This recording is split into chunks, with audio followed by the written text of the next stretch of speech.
Joshua chapter 2. Then Joshua son of Nun secretly sent out 2 spies from their camp at Acacia. He told them, "Go and explore the land of Canaan, especially Jericho." They went and arrived at Jericho and entered the house of Rahab the prostitute and lodged there. The king of Jericho was told, "Some Israelites have come into the city tonight to spy out the entire land. They're in Rahab's house." So the king sent messengers to Rahab, who said to her, "Turn over the men who entered your house. They're here to spy out our land." But Rahab had already hidden the 2 men. "Yes," she said, "the men came to me, but I had no idea where they were from. They left at sundown, just before the city gates were closed at night.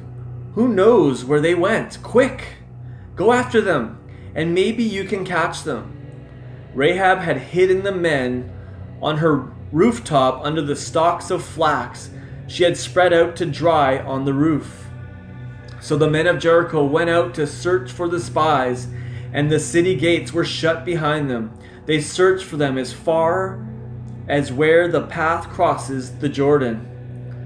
Before the spies had gone to sleep, Rahab went up to the rooftop and said to them, "I know that Yahweh has given you this land. Everyone is absolutely terrified, and we are all paralyzed with fear because of you. We've heard of the miracles that accompany you and how Yahweh dried up the waters of the Red Sea for you when you left Egypt. We've heard how you utterly annihilated the 2 Amorite kings, Sihon and Og, and their kingdoms, who were on the other side of the Jordan. As soon as we heard it, our hearts melted with fear, and we were left with no courage among us because of you. Yahweh, your God, is the true God who rules in heaven above and on earth below. Please solemnly swear to me by the name of Yahweh that you will show kindness to my family because I have shown kindness to you.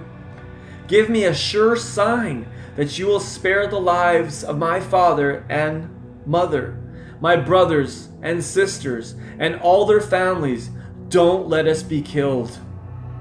The men answered, "If you don't disclose our mission to anyone, we'll pledge our lives for yours. Then, when Yahweh gives us this land, we'll honor our promise and treat you kindly." Rahab's house was built into the city wall, so she let them down from the window by a rope. She told them, "Head for the hill country and hide. The men chasing you won't find you there. Hide for 3 days until they have returned. Then you'll be safe to go on your way."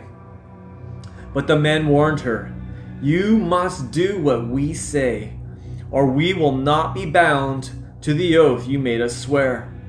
When our invasion begins, bring all your family together in your house, your father and mother, your brothers and sisters, and all their families, and tie this crimson rope in the same window through which you let us down. Remember, if anyone ventures outside your house, his death will be his own fault, not ours. But if anyone inside your house is harmed, then we will be held responsible. And if you disclose our mission, we will be released from the oath you made us swear." Rahab replied in agreement, "Let it be as you say." And she sent them away, and after they departed, she tied the crimson rope in her window. The spies went straight to the hill country and hid there for 3 days, until the pursuers turned back. The king's men had scouted the countryside without finding them. Then the 2 men came down from the hills and crossed back over the Jordan to their camp.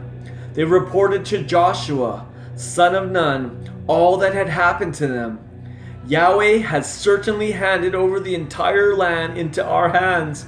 All the people of the land melt in fear before us."